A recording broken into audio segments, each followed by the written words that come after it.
Gender dysphoric children facing greatest abuse scandal in modern medicine history, claims ideology campaigner. Gender ideology campaigner Chris Elston has hit out at the diagnosis of gender dysphoric children and labeled it the greatest child abuse scandal in modern medicine history. Gender dysphoria is a term that describes a sense of unease that a person may have because of a mismatch between their biological sex and their gender identity. The campaigner explained that he feels that distress about one's sex exists, but he would attribute the stress to other factors including autism. Speaking to Patrick Christie's on GBN America, Elston said, "This matters to me personally because I'm a dad. I have 2 girls and we can't send our girls into a world that's trying to change the sex of children, into a world that doesn't even know what a woman is. This is the greatest child abuse scandal in modern medicine history. I have learnt all about it, and the more you learn, the more insane it gets." Latest developments. Far left have taken hostage of Democrats amid silence over trans madness shock claim. Trans report author given security advice after backlash for warning young people at risk. "I am not other and I'm not non-binary." Trans woman claims she is scared to run in London Marathon. "I just felt I was called to do something about this because it's intolerable.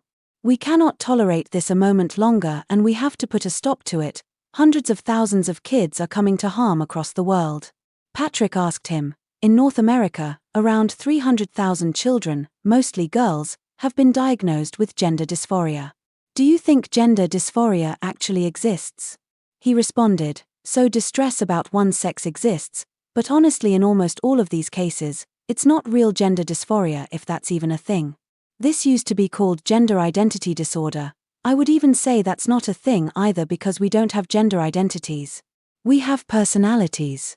But what we do have in life is problems, and these kids, when you look at what's going on, many of them have suffered sexual abuse and trauma and other sorts of abuse. Many of them are in state care. A huge percentage of these kids are on the autism spectrum. There's always something else going on. On average, these kids have several mental health comorbidities, and we're not treating any of those. We're treating genders as if that's the source of all their underlying problems. We need to get away from that and just find out what's really going on with these kids and just help them and give them time to grow up." This comes as US President Joe Biden sparked controversy on Easter Sunday and was accused of failing to mark the Christian holiday and instead recognized Transgender Day of Visibility.